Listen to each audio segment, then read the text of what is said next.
Assalamualaikum warahmatullahi wabarakatuh. Sahabat sejuta kisah, kembali lagi kami hadir menjumpai Anda. Seperti biasa, kami akan menyuguhkan cerita-cerita misteri yang menarik untuk Anda simak. Dan untuk kesempatan kali ini, kami sudah menyiapkan sebuah kisah nyata misteri yang berjudul Gara-gara salah satu pendaki yang tidak berterus terang, keenam pendaki ini banyak alami gangguan mistis. Kisah ini terjadi sekitar tahun 2006. Hari itu adalah hari liburan semester. Bani dan Mamat berencana untuk mengisi liburan dengan mendaki gunung. Mereka juga akan mengajak teman-teman mereka, yaitu Tifa, Fana, Arel, dan Nurjana. Liburan kali ini enaknya kita kemana ya, Mat? Tanya Bani sama Mamat. Gimana kalau kita muncak aja, Ban? Hah? Muncak? Kita kan belum pernah mendaki, Mat. Justru itu, Ban. Karena kita belum pernah, kita harus coba hitung-hitung cari pengalaman baru. Jawab Mamat sambil cengengesan. Iya juga sih. Oke lah, kita muncak, Mat. Gitu dong. Kita ajak yang lain juga, Mat. Siap. Bani dan Mamat sepakat untuk mendaki dan akan mengajak teman yang lain juga. Mereka pun juga menghubungi teman-teman mereka satu persatu untuk berkumpul membicarakan rencana mereka. Akhirnya mereka semua berkumpul di rumah Bani, dan Bani pun mulai pembicaraan. Jadi gini guys, gua sama Mamat berencana untuk mendaki di liburan kita kali ini. Jadi gimana menurut kalian? Setuju nggak? Bani nanya ke semuanya, lalu si Arel menjawab, gua sih setuju bro. Arel jawab dengan antusias. Lalu disaut oleh Nur, kalau aku ikut yang lain aja. Nur memberikan jawaban yang nanggung. Bani langsung nanya ke dia, maksud kamu ikut yang lain gimana, Nur? Ya kalau yang lain setuju, aku setuju. Kalau yang lain enggak, ya aku enggak. Jawab Nur santai. Oh, jadi kamu ikut suara terbanyak aja. Siti ngangguk. Arel setuju, sementara Nur masih menunggu jawaban yang lain. Tinggal Tifa dan Fana yang belum memberikan jawaban. Bani nanya ke mereka, kalau kamu, Fah, gimana? Mau ikut nggak? Ban, kamu serius sama rencana kamu? Tifa balik tanya. Serius lah, masa aku main-main? Kita semua kan belum ada yang pernah naik gunung. Nanti kalau nyasar gimana? Tifa kembali nanya. Oh, tenang aja.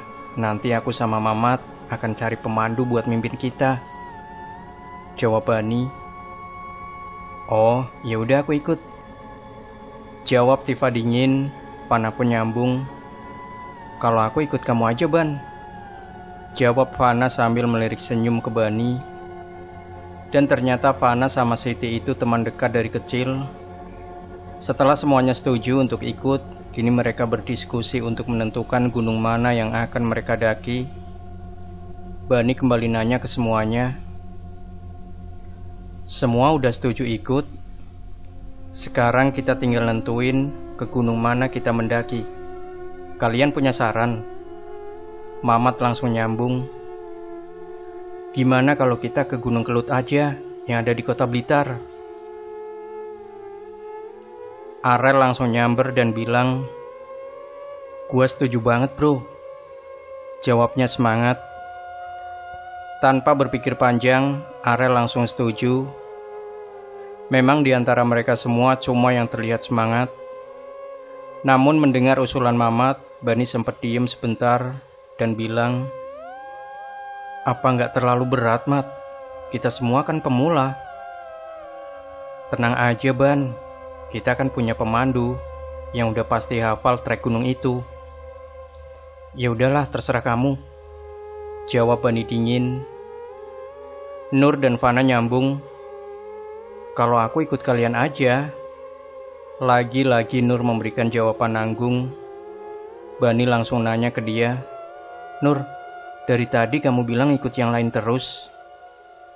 Ya emang itu jawaban aku. Aku ikut kalian aja, yang penting bisa liburan. Jawab Nur santai sambil main HP. Terserah kamu aja lah. Sementara Fana ikut dengan pendapat Bani. Aku ikut kamu aja, Ban. Sambil senyum melirik Bani. Oke, berarti yang lain udah setuju. Tinggal kamu, Fa. Gimana? Tanya Bani ke Tifa. Tifa cuma diem kayak yang lagi bimbang, sampai Bani menepuk pundaknya. Woi, Fa. Fa. Tegur Bani. Iya, apa-apa-apa. Refleks Tifa yang agak kaget. Kok kamu bengong sih? Kamu kenapa? Enggak, aku nggak apa-apa kok. Aku cuma lagi mikir aja. Kita serius mau muncak ke gunung itu. Secara kita semua kan pemula. Oh, itu. Kamu tenang aja. Kita kan punya pemandu. Jawab Bani meyakinkan Tifa. Ya udah, aku setuju. Tapi aku mesti minta izin dulu sama orang tuaku. Oke, sip. Ya, kalau itu emang harus kita semua wajib minta izin sama orang tua kita. Timpal Bani, semua setuju untuk mendaki ke gunung itu. Kini mereka hanya tinggal menentukan kapan mereka akan mendaki. Bani mengusulkan agar pendakian dilakukan hari Sabtu, dan akhirnya mereka semua setuju. Singkat cerita, keesokan harinya, Bani dan Mamat nyoba buat minta tolong ke salah satu dosen mereka, yaitu Pak Jaka. Mereka berdua langsung menuju rumah Pak Jaka menggunakan motor. Sesampainya di sana, Bani mengetuk pintu sambil mengucapkan salam. Assalamualaikum. Waalaikumsalam. Jawab seseorang dari dalam sambil membukakan pintu. Mereka berdua disambut oleh seorang laki-laki yang tidak lain adalah Pak Jaka. Pak Jaka mempersilahkan mereka masuk. Ternyata Bani sama Mamat. Mari, silakan masuk. Sambil senyum, sapa Bani dan Mamat masuk ke dalam dan dipersilahkan duduk oleh Pak Jaka. Sembari ditawari minum, namun Bani dan Mamat menolak karena mereka nggak akan lama. Tidak usah repot-repot, Pak. Kita nggak akan lama kok. Oh, begitu. Memangnya kalian ada perlu apa? Sampai harus datang ke rumah saya? Tanya Pak Jaka. Begini, Pak. Bapak kan selalu aktif sebagai pecinta alam. Rencananya saya sama teman-teman saya mau mendaki. Dan berhubung kami semua ini pemula, jadi kami butuh pemandu. Apa Bapak bersedia untuk memandu kami? Tanya Bani. Pak Jaka menyimak pertanyaan Bani dengan seksama. Sedikit catatan, ternyata Pak Jaka ini selain sebagai dosen, beliau juga adalah seorang pecinta alam yang rutin melakukan pendakian bersama dengan rekan-rekannya. Gimana ya? Maaf, Ban. Sepertinya saya tidak bisa memandu kalian. Karena saya harus keluar kota selama 1 bulan. Jawab Pak Jaka. Oh gitu ya, Pak. Bagaimana kalau kalian dipandu oleh rekan saya saja? Kebetulan dia sedang tidak ada kegiatan. Usul Pak Jaka. Mendengar usul dari Pak Jaka, Bani dan Mamat sempat berbisik sebentar. Gimana? Mau nggak dipandu sama rekannya Pak Jaka? Bisik Bani. Gue sih oke aja, asalkan orangnya udah berpengalaman. Ngeliat mereka berdua lagi bisik-bisik, Pak Jaka kembali nanya. Kalau kalian mau, nanti saya hubungi rekan saya. Kalian tenang saja. Dia sudah sangat berpengalaman dalam mendaki, sambung Pak Jaka. Kami mau, Pak. Oh ya, kalau boleh tahu rekan Bapak itu tinggalnya di mana, Pak? Namanya Kang Ahid. Dia tinggal di suatu kota dan dia itu mantan ranger gunung. Memangnya kalian mau mendaki ke gunung mana? Gunung Kelut, Pak. Jawab Bani. Oh, gunung itu. Saya juga pernah mendaki ke gunung itu sama Kang Ahid. Tentu dia sudah hafal trek di gunung itu. Nanti malam saya hubungi dia dan bilang kalau kalian akan ke rumahnya dan ini alamat rumahnya. Pak Jaka memberikan Bani alamat rumah rekannya, yaitu Kang Ahit. Setelah menerimanya, Bani dan Mamat pamit pulang. Keesokan harinya, jam 7 pagi Bani dan Mamat pergi ke kota, tempat di mana Kang Ahit tinggal. Seperti biasa mereka berdua berboncengan menggunakan motor. Singkat cerita, sampailah mereka berdua di sebuah rumah yang sederhana dan tidak terlalu besar. Bani langsung mengetuk pintu rumah itu sambil mengucapkan salam. "Assalamualaikum." Karena belum ada jawaban, Bani kembali mengetuk pintu. "Tok tok tok, Assalamualaikum." Tiba-tiba terdengar suara di belakang mereka berdua. "Cari siapa, Kang?" tanya suara tersebut. Serentak Bani dan Mamat menoleh ke belakang, dan ternyata di belakang mereka ada seorang ibu-ibu yang mungkin itu adalah tetangganya Kang Ahit. Ibu itu kembali bertanya, "Cari siapa, Kang?" "Permisi, Bu, maaf, saya lagi nyari Kang Ahit. Beliau sedang kemana ya, Bu? Soalnya dari tadi saya ketuk pintunya, tidak ada jawaban." "Oh, Kang Ahit. Biasanya jam segini dia lagi di sawah. Tunggu saja sebentar. Biasanya sebelum duhur dia sudah pulang." "Oh, gitu ya, Bu. Terima kasih." Ibu-ibu itu langsung pergi sambil senyum, sapa ke Bani dan Mamat. Sekitar 15 menit mereka berdua menunggu di teras rumah. Akhirnya datanglah seorang pria muda yang berperawakan cukup gagah menghampiri mereka berdua. Pria itu ternyata adalah Kang Ahit. Kang Ahit menyapa Bani dan berkenalan. "Kalian berdua pasti Bani dan Mamat, kan?" "Iya, Kang," jawab Bani senyum. "Silakan masuk."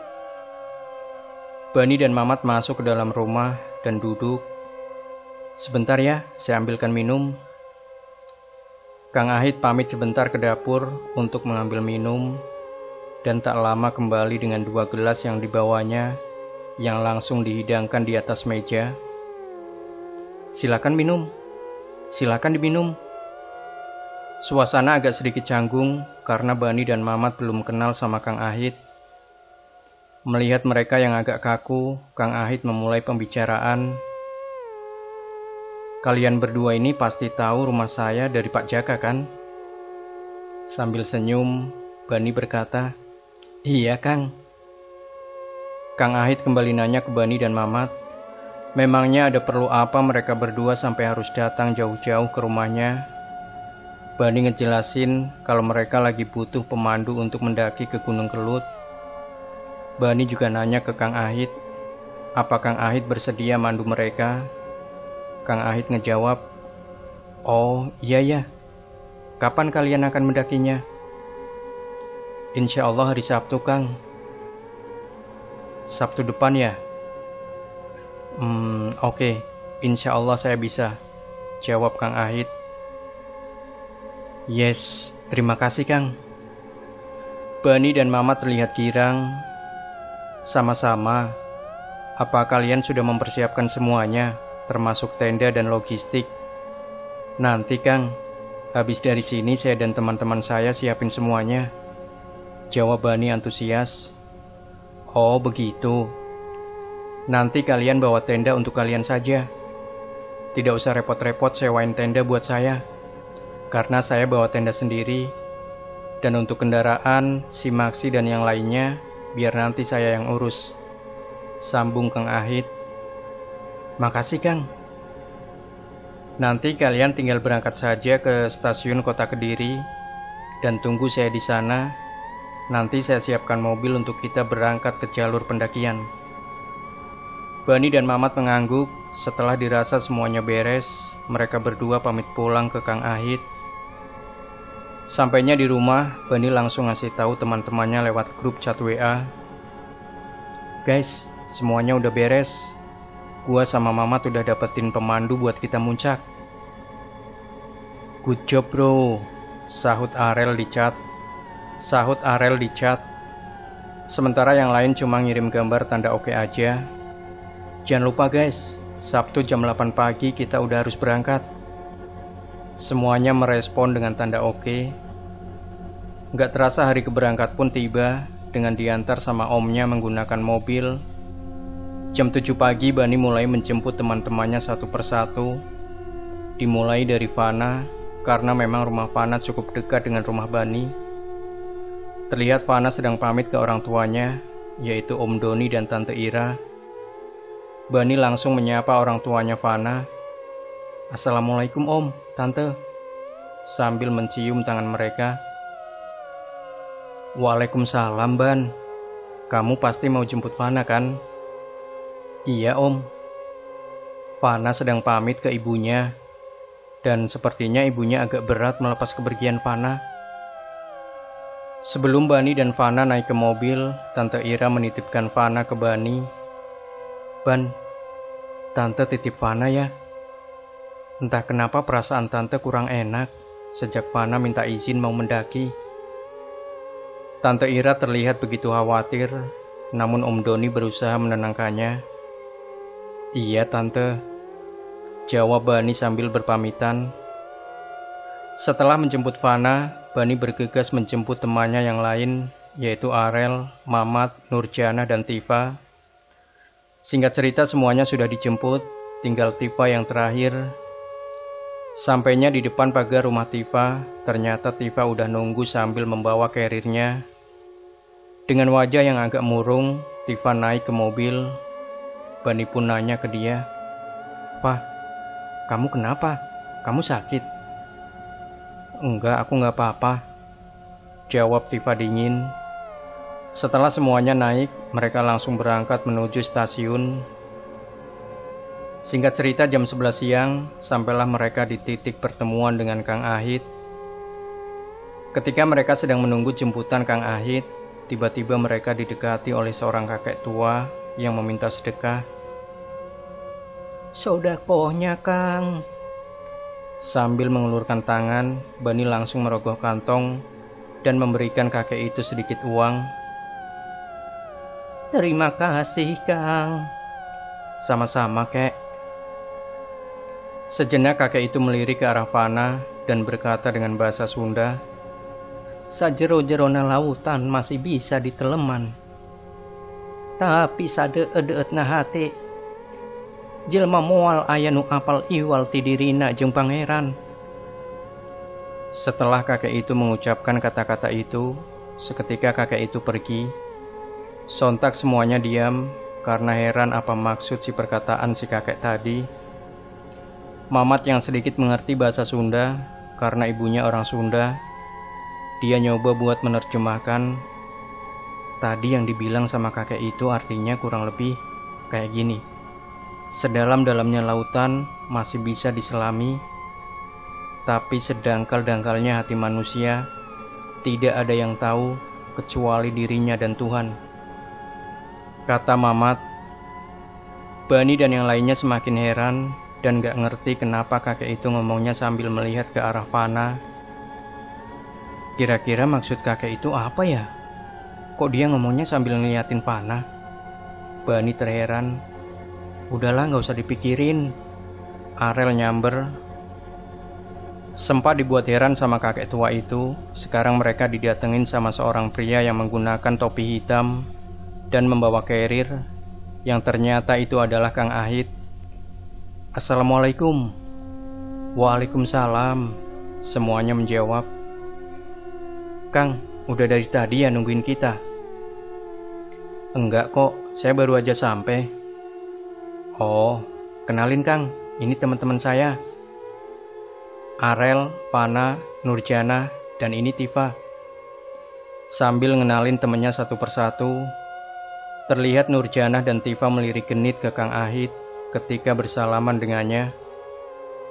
"Oh ya Kang, maaf, kendaraan yang buat nganter kita ada di sebelah mana ya Kang?" "Mobilnya ada di sebelah sana Ban." Sambil nunjuk, Kang Ahit nganterin mereka semua ke mobil buat ngelanjutin perjalanan menuju jalur pendakian. Sekitar 20 menit perjalanan, akhirnya mereka semua sampai di pos pendakian Gunung Kelut.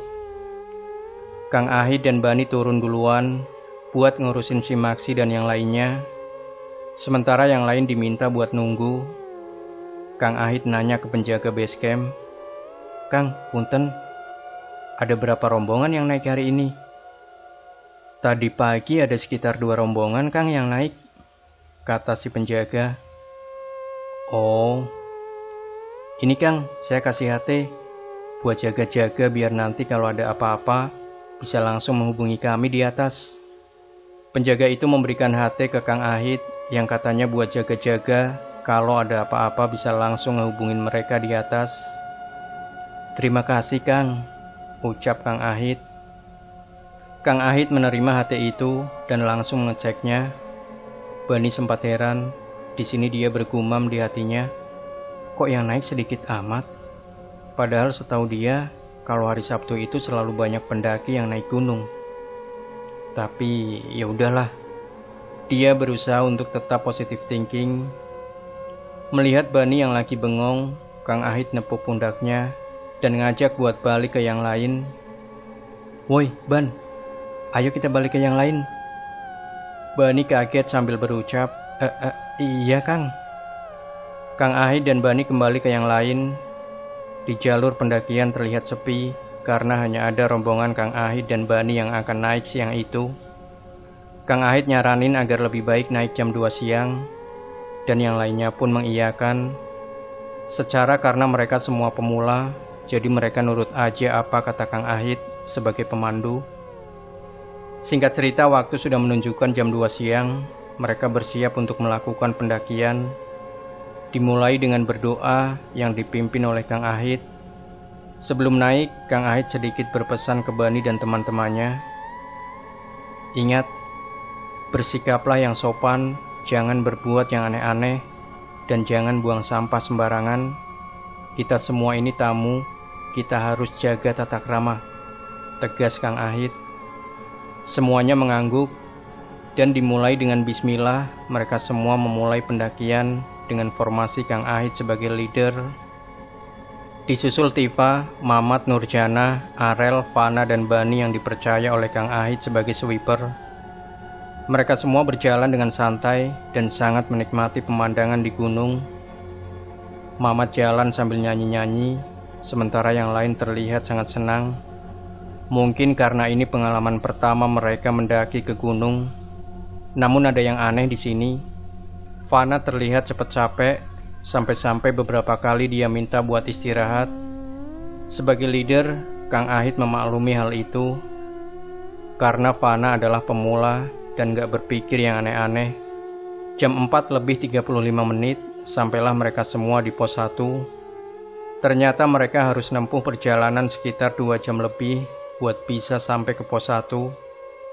Dan tentu itu terbilang telat, karena jika dihitung jarak perjalanan ke pos 1 itu cuma membutuhkan waktu sekitar 1 jaman. Semuanya terlihat sangat kelelahan, kecuali Kang Ahit yang emang udah terbiasa. Kang Ahit pamit sebentar buat sholat asar. Dia ngajak yang lain juga, tapi mereka menolak halus dengan alasan karena pakaiannya agak sedikit kotor, takut gak sah sholatnya. Akhirnya Kang Ahit sholat sendirian. Sementara Kang Ahit sedang sholat, terlihat Nur dan Fana yang lagi asik foto-foto selfie. Begitu juga dengan Arel dan Mamat. Sementara Bani dan Tifa cuma duduk-duduk sambil minum. Setelah dirasa cukup istirahatnya, mereka semua ngelanjutin pendakian dengan formasi yang sama, yaitu Kang Ahit sebagai leader dan Bani sebagai sweeper. Baru aja beberapa langkah mereka jalan, tiba-tiba Kang Ahit istighfar. "Astagfirullah." Tifa yang berada tepat di belakangnya sontak nanya, "Kenapa Kang?" "Nggak apa-apa kok." Terlihat dari ekspresi wajah Kang Ahit, sepertinya dia habis lihat sesuatu. Dan karena yang lain belum mengerti, mereka terlihat biasa-biasa aja. Pendakian pun dilanjutkan. Baru aja beberapa menit mereka jalan, tiba-tiba Fana kepleset dan hampir jatuh ke bawah. Refleks Bani langsung nahan Fana yang hampir jatuh ke bawah. Karena jalur yang cukup miring dan menanjak, Kang Ahit ikut turun buat ngebantuin Bani bangunin Fana. Fana dibangunin, dan didudukin sebentar di pinggir jalur. Akhirnya mereka istirahat lagi. "Kang, kayaknya kita harus istirahat lagi. Soalnya Pana belum bisa berdiri." "Ya sudah, kalian istirahat dulu. Saya mau lihat-lihat di sekitaran sini." Kang Ahit pergi sebentar keluar jalur buat mantau situasi di sekitaran jalur. Setelah kondisi Pana membaik dan bisa untuk berdiri, mereka ngelanjutin perjalanan. Jam 7 malam mereka baru sampai ke pos 2 dan semua terlihat sangat kelelahan. Kang Ahit ngasih instruksi buat buka tenda dan bikin api unggun. Akhirnya mereka ngebagi tugas. Para cowok sibuk bangun tenda, sementara cewek-cewek nyiapin makanan. Mereka membawa 2 tenda, 1 tenda buat cowok-cowok dan 1 tenda buat cewek-cewek. Mamat ngeluarin logistik dari dalam carrier-nya karena semuanya ada pada dia. Kang Ahit juga terlihat sedang membangun tendanya, dibantu sama Bani dan Arel. Setelah selesai bangun tenda, seperti biasa Kang Ahit pamit buat sholat isya. Karena maghribnya nggak keburu, dia hanya bisa menunaikan sholat isya. Sementara yang lain ngebantu cewek-cewek nyiapin makanan dan bikin kopi. Selesai Kang Ahit sholat, mereka semua makan-makan dan minum kopi dekat api unggun. Walaupun melelahkan, mereka semua terlihat happy. Di sini ternyata Nurjanah nyoba buat cari perhatiannya. Kang Ahit. Dia ngebawain Kang Ahit secangkir kopi. Tifa terlihat jealous ngelihat kelakuan si Nurjanah. Waktu udah nunjukin jam 9 malam, cewek-cewek pamit tidur duluan, dan gak lama Mama dan Arel juga pamit tidur. Kini tinggal Kang Ahit dan Bani yang masih terjaga. Di tengah suasana malam yang sepi, Bani nanya ke Kang Ahit, "Udah berapa kali naik ke gunung ini, Kang?" "Sama yang ini udah 4 kali, jawab Kang Ahit. "Oh, kata Pak Jaka, Kang Ahit ini mantan ranger gunung." "Saya dulu memang ranger gunung, tapi gak lama, cuma 3 bulan, karena saya terpaksa harus mengundurkan diri." "Maaf Kang, emangnya kenapa?" "Saya harus mengurus ibu saya yang sedang sakit saat itu." "Sekarang gimana kondisi ibunya Kang Ahit?" Kang Ahit tidak langsung menjawab, dia hanya menghela nafas. "Ibu saya sudah meninggal 2 bulan lalu." "Innalillahi, maaf Kang, saya nggak bermaksud." "Tidak apa-apa." Sekarang mereka berdua jadi akrab di sini. "Kang, tadi saya sempat dengar Kang Ahit selalu istighfar. Maaf Kang, apa Kang Ahit ini sensitif sama hal gaib?" "Alhamdulillah, saya diberikan kelebihan sama Allah untuk bisa melihat dimensi lain," jawab Kang Ahit. Ternyata Kang Ahit bisa melihat makhluk gaib dan bisa merasakan kehadiran mereka. Dia juga cerita kalau dia punya sosok pendamping yang berwujud harimau putih bernama Jalu. Kang Ahit bisa mendapatkan sosok Jalu karena diwariskan oleh gurunya. Di sini Kang Ahit juga cerita ke Bani kalau tadi pas di perjalanan mau ke pos 2, dia melihat ada banyak sosok yang sepertinya sudah menyambut mereka. Dia juga bilang pas waktu tadi Fana terpleset, ternyata kaki Fana ditarik sama sosok tangan yang putih pucat. Kang Ahit gak mau bilang ke yang lain karena takutnya nanti yang lain malah ketakutan. Dia milih buat ceritain ini ke Bani. Bani yang dengar ceritanya Kang Ahit merinding. Kang Ahit pesan ke Bani agar jangan ngasih tahu ke yang lain. Di tengah obrolan mereka berdua, tiba-tiba Mamat keluar tenda. Katanya dia mau buang air kecil, tapi gak lama dia balik lagi sambil lari ketakutan. Kang Ahit dan Bani heran dan nanya ke Mamat, "Mat, kamu kenapa?" Mamat langsung ngejawab, dia cuma ngos-ngosan. Mamat gak langsung ngejawab, dia cuma ngos-ngosan karena capek berlari. Dia nyoba buat menghela nafas. Ngelihat wajah Mamat yang pucat karena ketakutan, Kang Ahit nyoba nenangin dia. "Mat, istighfar, istighfar. Astagfirullahaladzim, astagfirullahaladzim. Sambil ngos-ngosan, "Mat, kamu habis lihat apa?" Saya lihat pocong, Kang," jawab Mamat tergagap-gagap. Bani kaget dan bergidik ngeri dengar jawaban dari Mamat. Kang Ahit cuma diem dan berusaha nenangin Mamat. Akhirnya Kang Ahit nyuruh Bani dan Mamat tidur, sementara Kang Ahit jaga di luar. Di dalam tenda Bani gak langsung tidur. Dia kayak yang lagi gelisah mikirin kejadian yang tadi dialami Mamat. Di tengah kegelisahannya, gak sengaja Bani ngelihat Kang Ahit pergi masuk ke hutan. Bani mikir mungkin Kang Ahit mau buang air kecil. Baru aja dia nyoba buat merem, tiba-tiba terdengar suara teriakan dari tenda para cewek. Sontak Bani dan yang lain langsung bangun dan lari ke tenda cewek-cewek. Ketika Bani ngebuka tenda, terlihat Tifa dan Nur lagi di pojokan tenda sambil berpelukan ketakutan, ngelihat Fana yang lagi duduk nunduk ke bawah dan mukanya ketutup sama rambutnya yang panjang.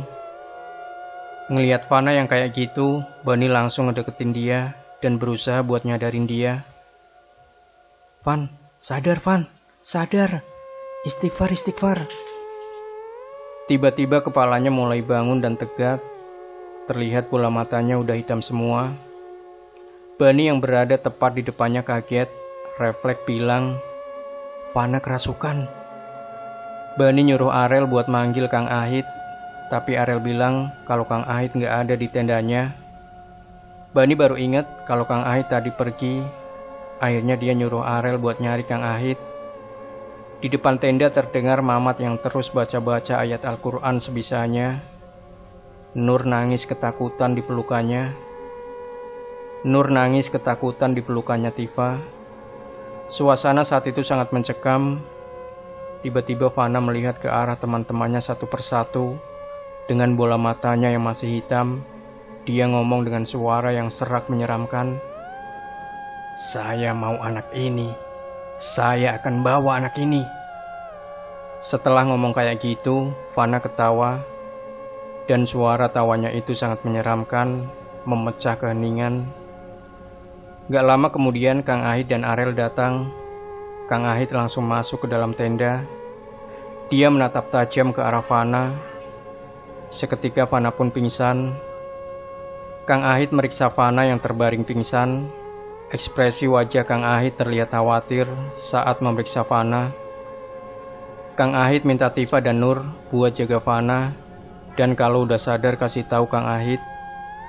Kang Ahit ngajak Bani keluar tenda, kayak ada yang pengen dia omongin ke Bani. Bani ngikutin Kang Ahit keluar tenda. Di luar udah ada Arel dan Mamat. Mereka semua duduk di dekat api unggun yang masih nyala. Kang Ahit bilang, "Sepertinya ada yang lagi disembunyikan sama teman kalian itu." Bani heran sama omongannya Kang Ahit. Dia nanya, "Emangnya tadi Fana kenapa, Kang?" Jadi gini, Kang Ahit bilang kalau tadi Fana itu kayak yang lagi nyembunyiin sesuatu, sehingga menarik perhatian para penunggu di gunung itu. Soalnya Kang Ahit perhatikan dari tadi ada banyak banget sosok yang mendekati Fana. Kang Ahit juga bilang kalau tadi sosok yang masuk ke tubuh Fana itu adalah sosok perempuan bertubuh ular. Kagetlah mereka semua ngedengar penjelasannya Kang Ahit. Di sini Bani juga sempat nanya ke Kang Ahit kalau tadi dia ngelihat Kang Ahit pergi ke arah hutan. Kang Ahit jawab, ternyata Kang Ahit itu tadi lagi ngejar Tifa yang tiba-tiba keluar dari tenda dan lari ke arah hutan. Kang Ahit sempat manggil dia, tapi dia malah lari terus masuk ke arah hutan. Karena khawatir Tifa nyasar, akhirnya Kang Ahit ngejar dia. Bani bingung, secara Tifa dari tadi ada di tenda. Terus siapa sosok yang menyerupai Tifa itu? Nanyalah dia ke Kang Ahit. "Sosok itu pergi kemana, Kang?" "Sosok itu lari ke arah jurang dan hilang." Bani merinding dengar jawabannya Kang Ahit. Ternyata Arel juga sempat nanya ke Kang Ahit. Pas tadi waktu dia lagi nyari Kang Ahit sambil teriak manggil-manggil Kang Ahit. Dan pas sudah ketemu, dia disuruh diem sama Kang Ahit. Sebenarnya ada apa? Nah, kalau itu Kang Ahit bilang pas tadi dia dengar Arel manggil, dan pas Kang Ahit nengok ke belakang, dia ngeliat ada sosok hitam berbulu yang lagi ngendus-ngendus di atas pohon, tepat di sebelahnya Arel. Makanya Kang Ahit langsung nyuruh Arel buat diem dengan isyarat jari telunjuknya ditaruh di bibir. Semua merinding ngeri dengar jawaban dari Kang Ahit. Di tengah obrolan mereka, tiba-tiba Tifa memanggil dari dalam tenda. "Ban, Fana udah sadar." Teriak Tifa memanggil, Bani langsung bangun dan masuk ke dalam tenda, diikuti Kang Ahit dan yang lainnya. Fana langsung meluk Bani sambil nangis. Di sini Fana ngaku kalau ternyata dia lagi haid. "Maafin aku semuanya, maafin aku." Mereka semua terkejut, kecuali Kang Ahit yang terlihat tenang, seperti yang udah tahu. Arel langsung marah ke Fana. "Kenapa lu maksain buat ikut, Van?" bentak Arel. Fana yang dibentak cuma bisa nangis. Bani gak terima Fana dibentak sama Arel.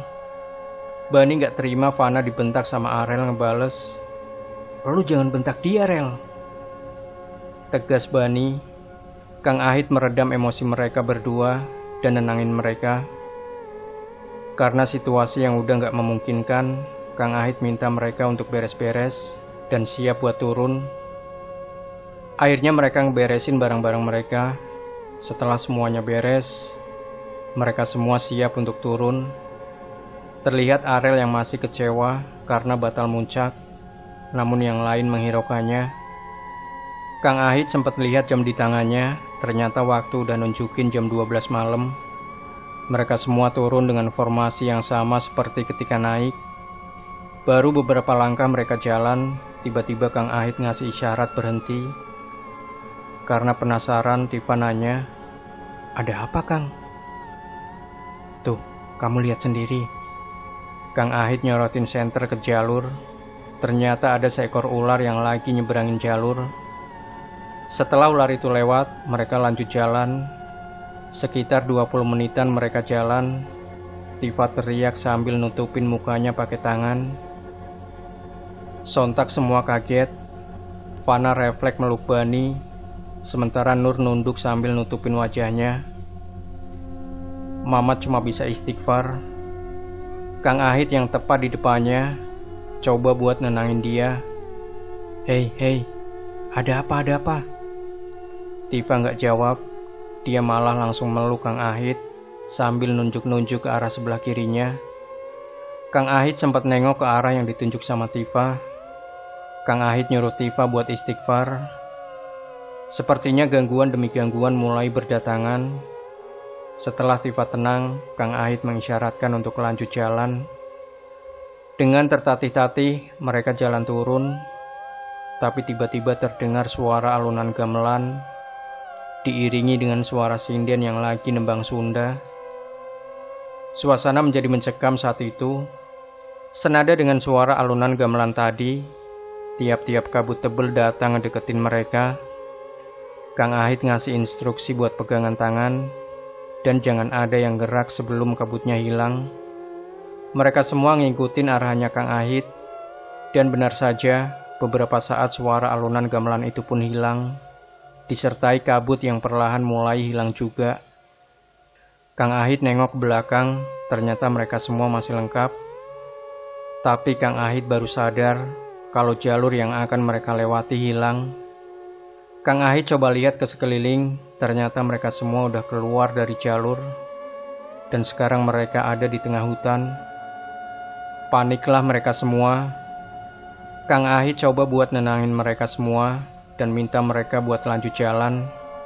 Kang Ahit sempat ngelirik jam tangannya, ternyata waktu masih nunjukin jam 12 malam. Perlahan tapi pasti, mereka semua kembali lanjut jalan. Sekitar 2 jam lebih mereka jalan, tapi sepertinya mereka hanya berputar-putar di hutan itu. Kang Ahit nyoba buat gunain kompas.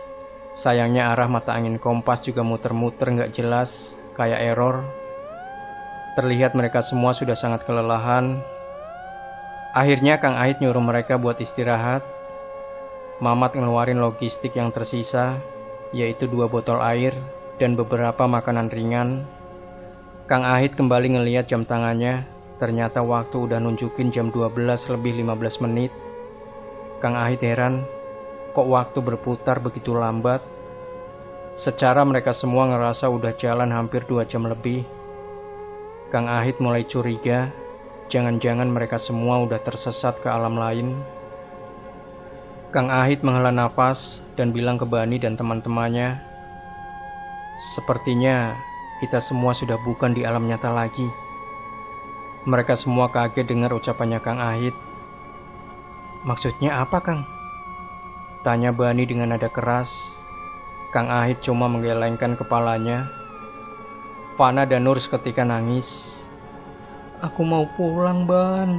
Aku mau pulang." Bani coba buat nenangin Fana. Begitu juga dengan Tifa yang lagi nenangin Nur. Mama terlihat tertunduk lesu. Sementara Arel terlihat sangat marah di situ. Dia seperti marah ke Fana. "Ini semua gara-gara kamu, Van. Kalau kamu gak maksain buat ikut, kita gak akan nyasar kayak gini." Arel ngebentak-bentak Fana. Bani gak terima. Dia balik bentak Farel. "Maksud kamu apa?" Mereka berdua hampir ribut di situ. Mamat nyoba buat misahin mereka. Suasana saat itu kacau banget. Sampai akhirnya Kang Ahit menghentikan mereka berdua. "Stop!" teriak Kang Ahit. "Apa-apaan kalian berdua ini?" Kang Ahit misahin mereka. "Percuma kalian ribut. Itu tidak akan menyelesaikan masalah.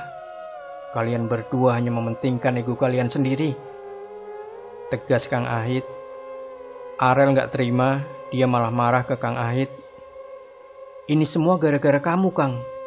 Kamu gak becus jadi pemandu," sambil nunjuk Kang Ahit. "Kamu egois, Rel. Diem kamu." Kang Ahit nenangin Bani yang emosinya udah gak ketahan. "Iya, semua ini memang salah saya, karena kalian semua adalah tanggung jawab saya," tegas Kang Ahit. "Udah cukup, jangan saling nyalain satu sama lain. Mendingan kita pikirin gimana caranya kita bisa keluar dari sini," teriak Tifa. "Pokoknya kamu harus cari jalan keluar dari sini, Kang. Aku gak mau mati di sini. Saya akan mencoba bermeditasi untuk mencari jalan keluar buat kita." Kang Ahit pamit sebentar untuk bermeditasi.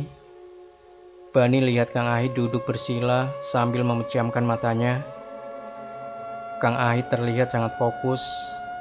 Bani kembali mendekati Fana yang kini udah terlihat tenang. "Ban, aku mau pulang. Aku takut, Ban." "Kamu jangan khawatir. Kita semua pasti pulang." Bani teringat dengan amanah yang diberikan oleh ibunya Fana ke dia. Bani bertekad akan membawa Fana dan teman-temannya pulang, apapun resikonya. Terlihat Kang Ahit bangkit dari duduknya. Dia langsung menghampiri Bani dan teman-temannya. Dilihat dari ekspresi wajahnya, Kang Ahit terlihat sedih, bercampur khawatir.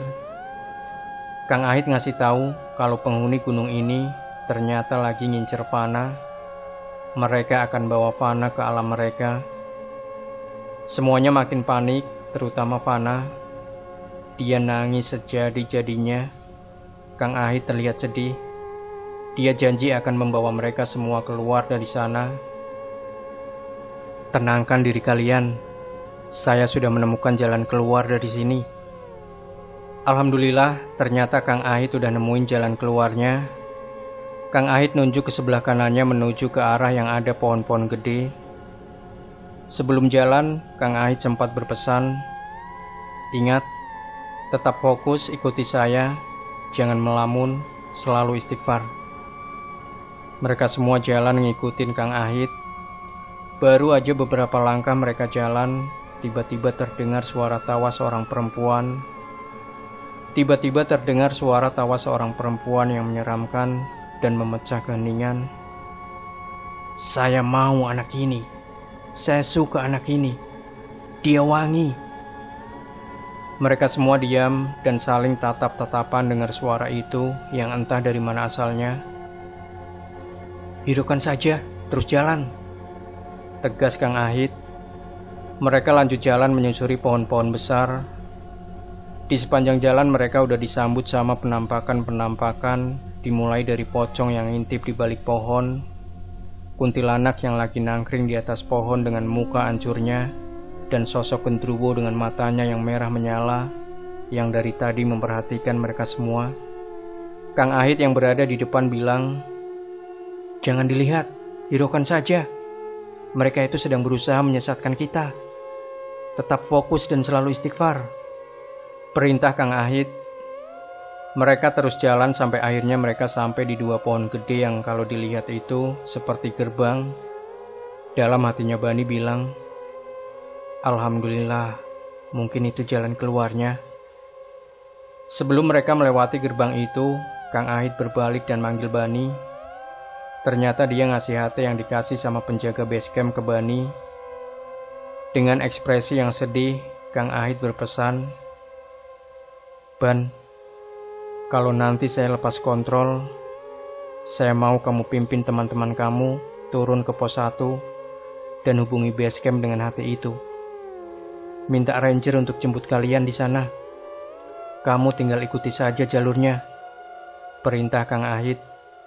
"Terus Kang Ahit gimana?" "Kamu ikuti saja perintah saya." Bani ngangguk walaupun dia masih penasaran apa maksud dari Kang Ahit. Akhirnya mereka semua keluar dari gerbang itu. Ternyata di luar memang ada jalur pendakian. Mereka semua terlihat senang karena telah berhasil keluar. Tapi kesenangan mereka seketika berhenti karena tiba-tiba udah ada sosok perempuan berbadan ular dengan taringnya yang panjang dan memakai mahkota.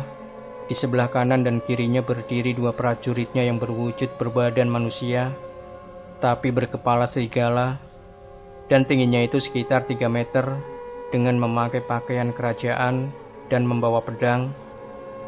Sontak semua kaget bukan main. Fana ngejerit sambil meluk Bani. Begitu juga dengan Nur yang nangis ketakutan di pelukannya Tifa. Mama dan Arel cuma bisa nunduk diem sambil nangis. Jarak antara mereka dan makhluk itu sekitar 5 meteran. Makhluk itu ketawa. Dia nunjuk Fana dan bilang dengan suaranya yang serak dan lidahnya yang mendesis, "Saya mau anak itu." Fana nangis di pelukannya Bani. Kang Ahit yang ada di depan ngebales, "Kamu tidak akan bisa membawa dia. Kalau kamu mau dia, hadapi saya dulu," tegas Kang Ahit. Makhluk itu ketawa dengar ucapannya Kang Ahit sambil berkata, "Saya suka anak itu. Dia wangi." Kang Ahit nyuruh Bani dan teman-temannya buat lari ke bawah dan ngelakuin apa yang tadi Kang Ahit perintahkan. Bani sempat nolak karena dia nggak mau ninggalin Kang Ahit. "Maaf Kang, saya nggak bisa ninggalin Kang Ahit di sini." Kang Ahit lalu ngelepasin karirnya dan diem nunduk sambil menggeram kayak harimau. Pas dia berbalik ke arah Bani, Bani lihat mata Kang Ahit berubah jadi merah sambil menggeram-geram kayak harimau. Dengan suaranya yang berat, Kang Ahit ngomong, "Cepat lari." Sambil menggeram. Bani yang takut ngelihat Kang Ahit yang udah berubah kayak gitu, dia langsung ngajak teman-temannya buat lari turun ke bawah. Mereka semua lari ke bawah. Baru beberapa meter Bani lari, dia sempat nengok ke belakang. Ternyata Kang Ahit lagi bertarung melawan siluman ular itu dan prajuritnya. Dan ternyata itulah kali terakhir Bani melihat Kang Ahit. Di tengah kegelapan, Bani dan teman-temannya lari turun ke bawah menuju pos 1. Akhirnya mereka sampai juga di pos 1. Bani langsung nyoba buat ngehubungin basecamp pakai HT yang dikasih sama Kang Ahit. Akhirnya datanglah seorang ranger dari bawah menjemput mereka. Bani lapor ke ranger itu kalau temannya yaitu Kang Ahit masih di atas. Dan dia minta ke ranger itu buat jemput Kang Ahit juga. Tapi ranger itu bilang kalau dia akan nganterin Bani dan teman-temannya turun dulu. Akhirnya mereka pun turun. Singkat cerita, sampailah mereka di base camp jam 5 subuh. Bani dan teman-temannya langsung istirahat. Sedangkan si ranger tadi, dia lapor ke penjaga kalau masih ada satu pendaki di atas yang harus dijemput. Akhirnya dikirimlah 4 orang ranger ke atas. Penjaga nyaranin agar Bani dan teman-temannya lebih baik pulang dulu, dan nanti akan dikasih info kalau Kang Ahit udah ketemu. Terlihat mereka semua memang sudah sangat kelelahan, kecuali Bani, Tifa, dan Nur yang begitu mengkhawatirkan Kang Ahit. Sebelum pulang, Bani ninggalin nomor telepon, biar nanti kalau ada info bisa langsung ngehubungin dia. Akhirnya mereka semua pun pulang. Alhamdulillah, gumam di hati mereka, karena mereka berhasil pulang dengan selamat. Namun tidak dengan Kang Ahit yang masih berada di gunung itu. Gak kerasa udah 2 hari berlalu setelah petualangan yang menegangkan itu. Bani yang masih cemas di rumahnya karena kepikiran sama Kang Ahit. Tiba-tiba HP-nya berbunyi. Ternyata itu adalah penjaga base camp. Mereka ngasih info kalau Kang Ahit dinyatakan hilang, dan mereka terpaksa menghentikan pencarian karena situasi yang udah gak memungkinkan. Bani shock dengar informasi itu. Dia cuma bisa nangis sedih karena dia udah nganggep Kang Ahit sebagai sahabat seniornya. Akhirnya dengan perasaan yang masih sedih, Bani minta teman-temannya buat kumpul di rumahnya karena dia mau ngasih tahu informasi ini ke mereka. Teman-teman Bani pun datang ke rumah. Bani yang masih shock dan sedih, dia ngasih tahu ke teman-temannya kalau Kang Ahit udah dinyatakan hilang. Mereka semua kaget dan sedih dengar info ini, terutama Tifa dan Nur yang terlihat begitu terpukul. Secara mereka berdua itu ternyata suka sama Kang Ahit. Mereka cuma bisa mendoakan Kang Ahit. Di akhir Bani sempat cerita kalau malam harinya sebelum dia dapat informasi itu, dia mimpi melihat Kang Ahit senyum ke dia, dan senyumnya itu kayak senyum perpisahan. 7 hari berlalu setelah Kang Ahit dinyatakan hilang. Tiba-tiba Bani menerima telepon dari seseorang. "Ban, apa benar rekan saya telah hilang?" "Maaf, ini siapa?" "Ini saya, Pak Jaka." Ternyata itu adalah Pak Jaka. Bani kaget kenapa Pak Jaka bisa tahu. "Besok sepulang dari luar kota, saya akan ke rumah kamu." "Baik Pak, saya tunggu." Bani bingung harus ngomong apa ke Pak Jaka dan gimana cara ngejelasinnya. Bani gelisah karena takut Pak Jaka marah ke dia. Dia pun berinisiatif untuk ngumpulin teman-temannya lagi buat bantu dia ngejelasin ke Pak Jaka. Keesokan harinya mereka semua kembali berkumpul di rumah Bani. Bani bilang ke mereka kalau Pak Jaka sebentar lagi mau datang ke sini. Nanya ke mereka soal kejadian Kang Ahit hilang. Sontak mereka semua terkejut karena mereka takut kena marah sama Pak Jaka. "Sebentar lagi Pak Jaka datang ke sini. Aku bingung harus ngomong apa ke beliau."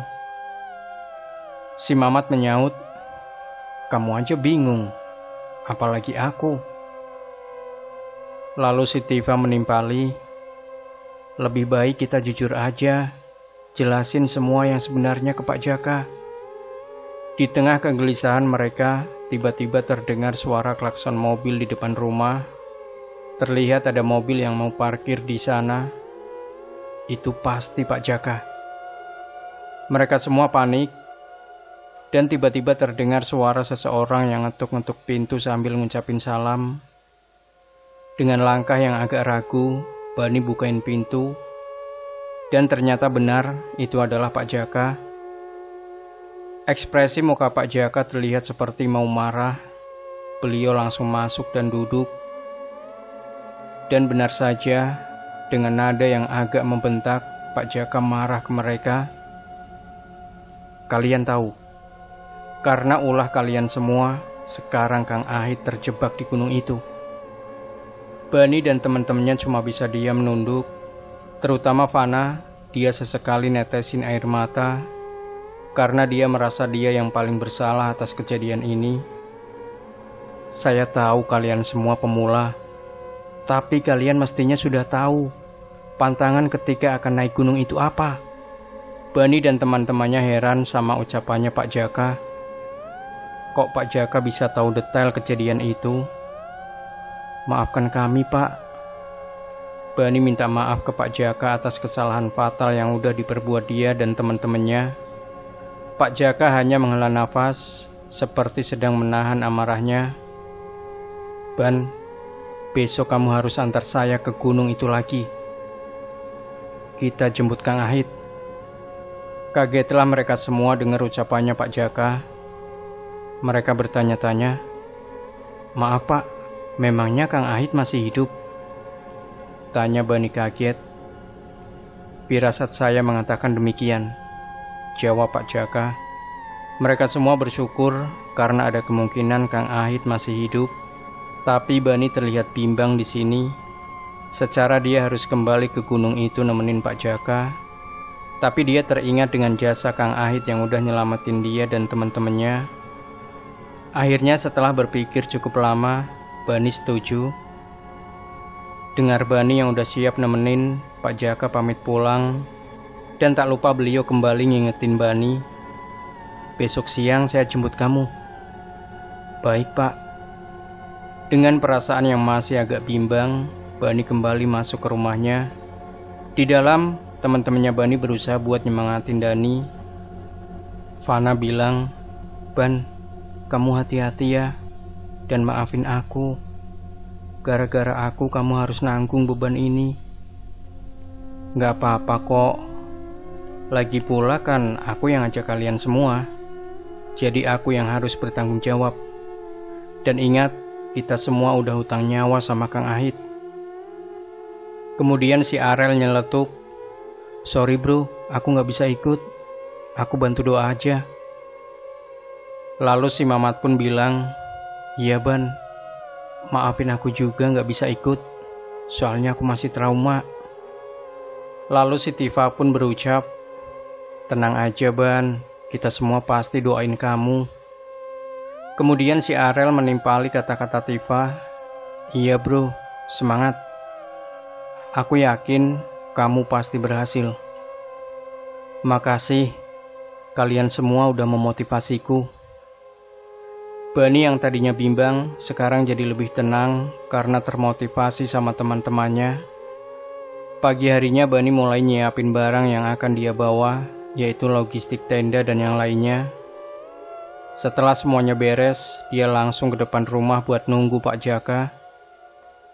Dan benar saja, tak lama kemudian datang sebuah mobil yang berhenti di depan rumahnya, dan keluarlah Pak Jaka. Kamu sudah siap?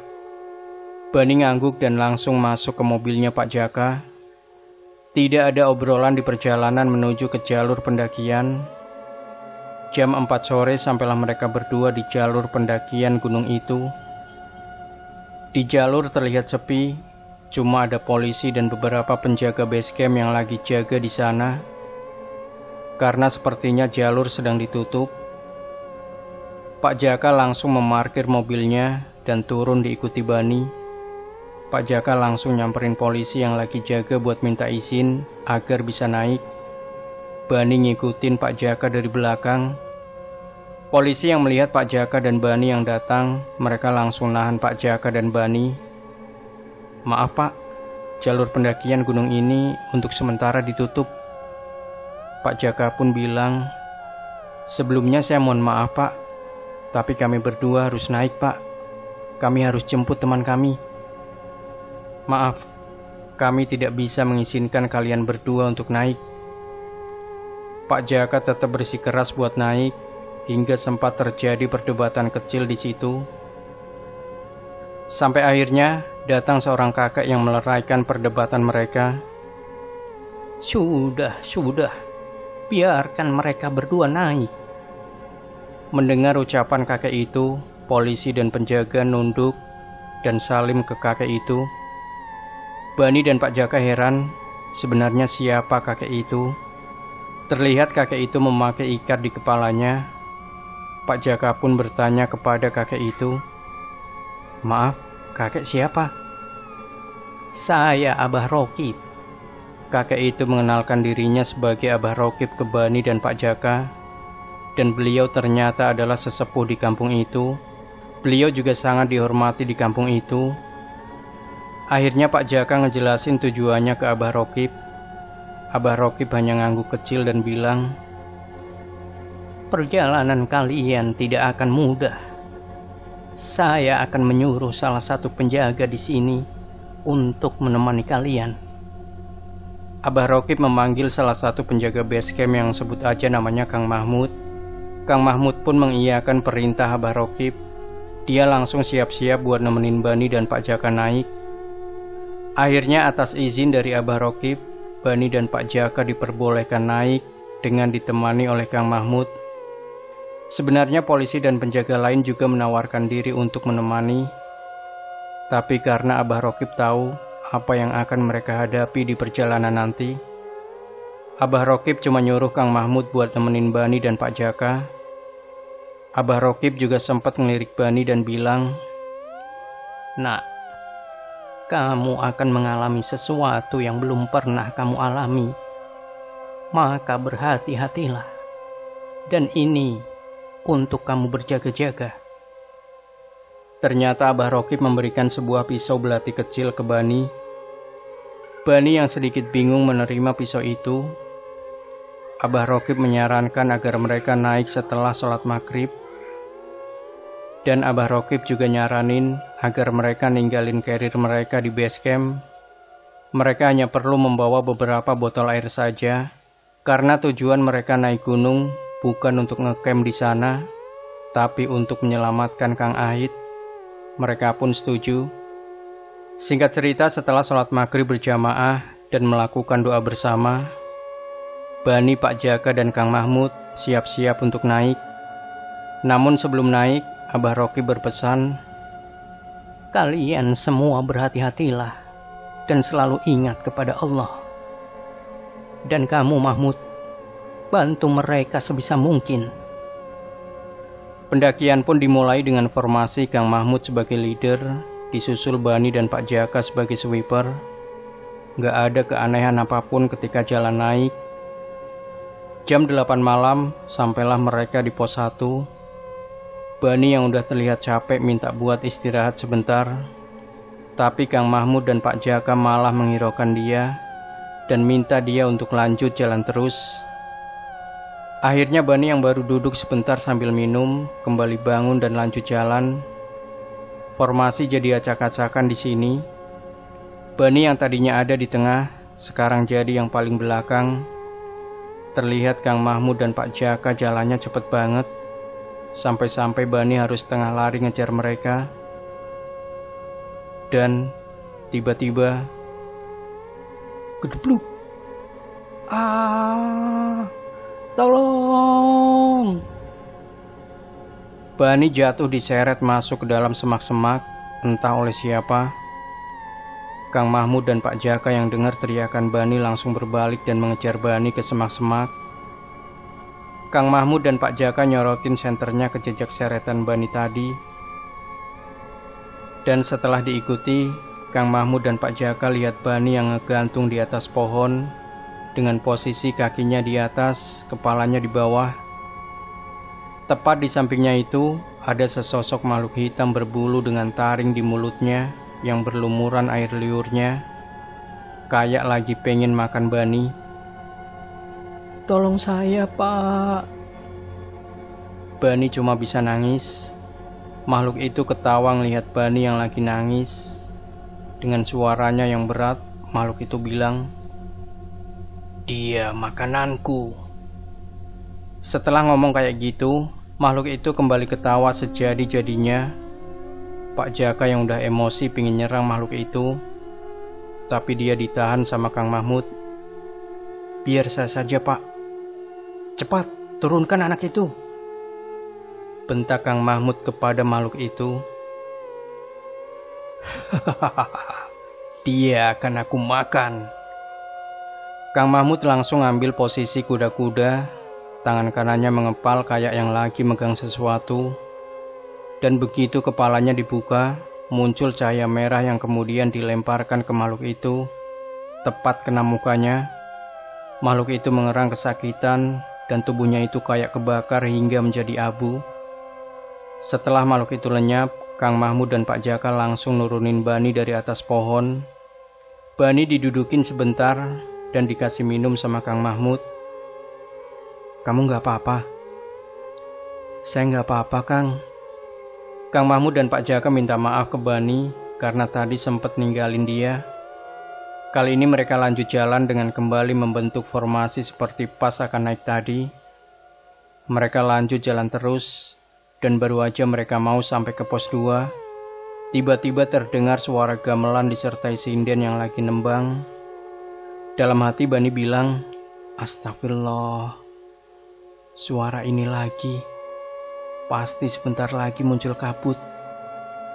Dan benar saja, seperti beriringan dengan alunan gamelan itu, tiba-tiba kabut tebal muncul menghampiri mereka. Kang Mahmud ngasih instruksi buat diam dan jangan bergerak. "Ini yang saya tunggu-tunggu," ucap Kang Mahmud. Semuanya diam, jangan ada yang bergerak. Beberapa menit kemudian, kabut itu pun hilang. Begitu juga dengan suara gamelannya. Bani coba lihat di sekelilingnya, karena dia merasa tempat itu familiar baginya. Dan benar saja, setelah diperhatikan, ternyata itu adalah tempat di mana dia dan teman-temannya nyasar.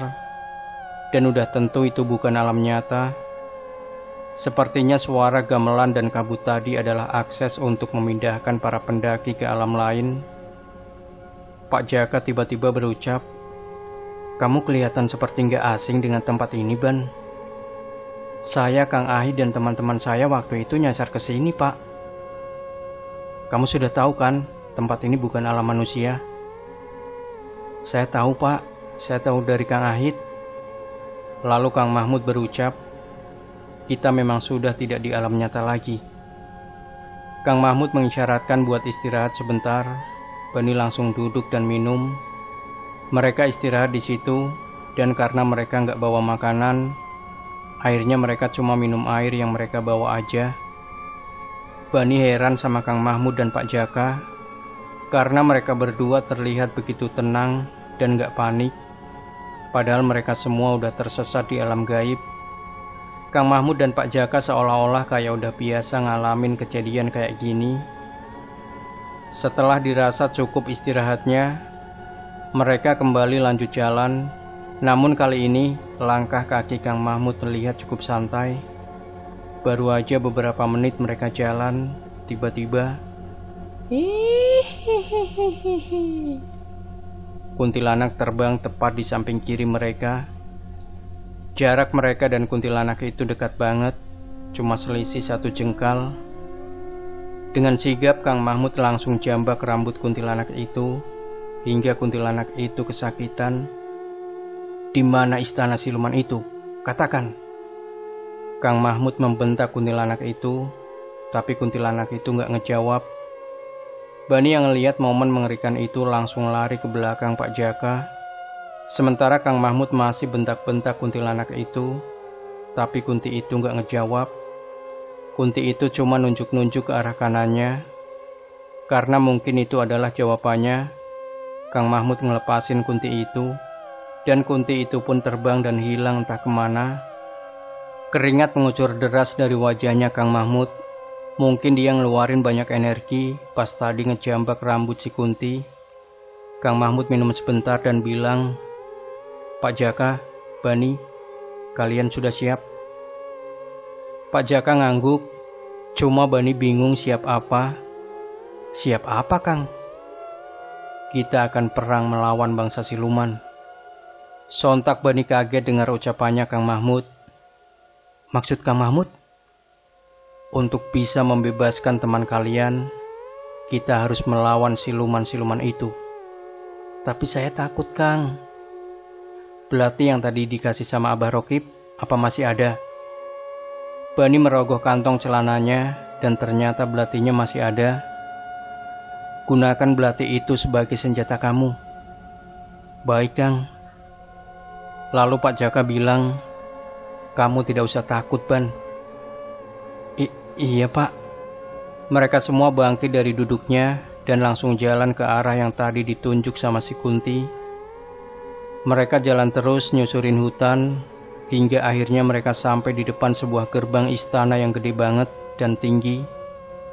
Gerbang itu kebuka, dan di dalamnya terlihat dari kejauhan Kang Ahit yang lagi diikat tangannya dan dicambuk-cambuk sama si ratu siluman ular yang pernah Bani lihat waktu itu. Di sini bisa disimpulkan kalau Kang Ahit kalah dalam pertarungannya melawan ratu siluman itu. Di luar gerbang istana itu dijaga sama prajurit berbadan manusia, tapi ada yang berkepala serigala dan ada juga yang berkepala babi. Tinggi mereka sekitar 3 meteran dan membawa pedang. Yang lebih parahnya lagi, jumlah mereka kurang lebih 50 orang. Bani benar-benar kaget di situ. Dia tiba-tiba lemes, kayak mau pingsan. Pak Jaka nyadarin dia dengan nepuk pundaknya. Hei Ban, istighfar, jangan terpengaruh.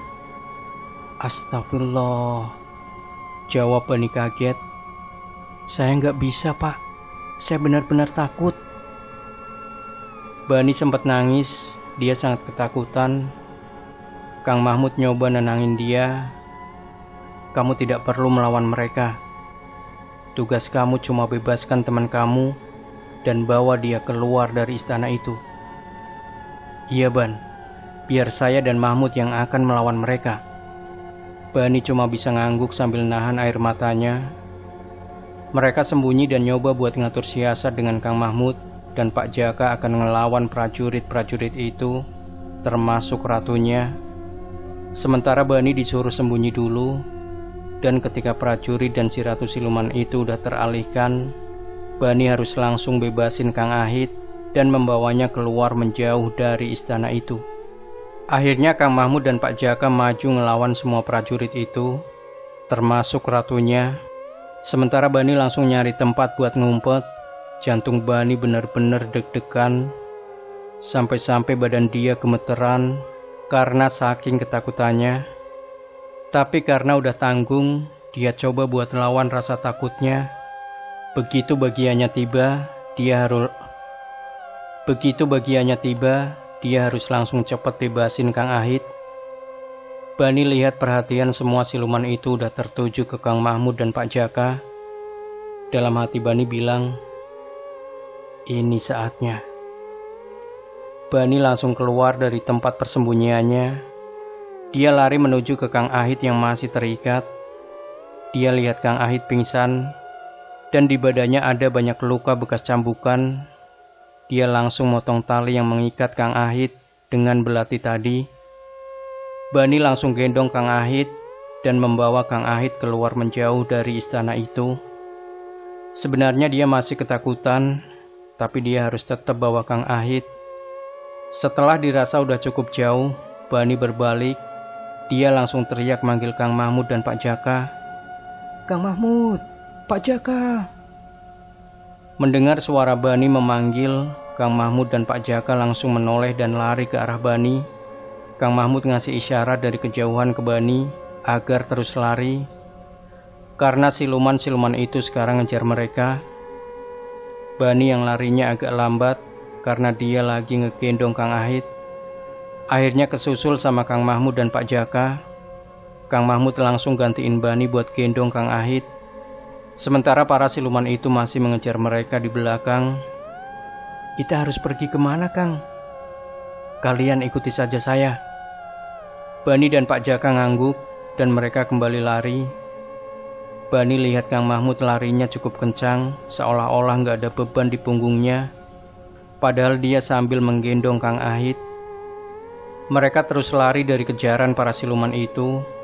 Mereka lari melewati pohon-pohon gede, dan di balik pohon-pohon itu terlihat ada banyak pasang mata yang memperhatikan mereka. Tapi sosok-sosok itu nggak berani menyerang. Mereka hanya ngeliatin Bani, Pak Jaka, dan Kang Mahmud. Bani tetap fokus ngikutin Kang Mahmud dan nyuekin sosok-sosok itu. Sampai akhirnya mereka sampai di 2 pohon gede yang kayak gerbang yang waktu itu pernah Bani lewatin. Mereka keluar dari gerbang itu dan tiba-tiba ada sebuah cahaya terang yang menghantam 2 pohon itu dan membakar pohon itu. Terlihat dari kejauhan, para siluman itu berhenti mengejar mereka. Para siluman itu kayak takut melewati 2 pohon yang udah kebakar itu. Akhirnya, para siluman itu pun balik arah dan hilang di kegelapan. Bani, Kang Mahmud, dan Pak Jaka yang udah ngos-ngosan, mereka semua sujud syukur.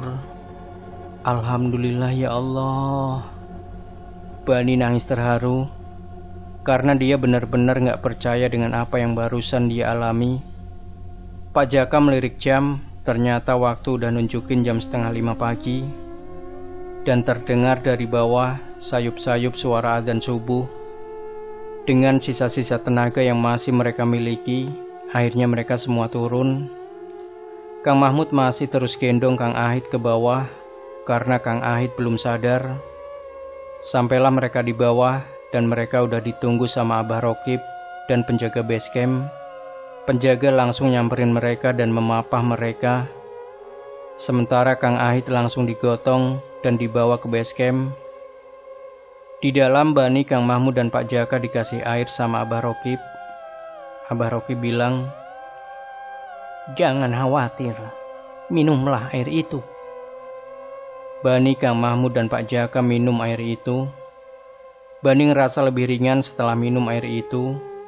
Abah Rokib bilang ke Pak Jaka kalau dia akan mengobati Kang Ahid dan dibutuhkan waktu beberapa hari untuk mengobatinya. Pak Jaka setuju dan mempercayakan Kang Ahid ke Abah Rokib. Akhirnya Pak Jaka dan Bani pamit pulang.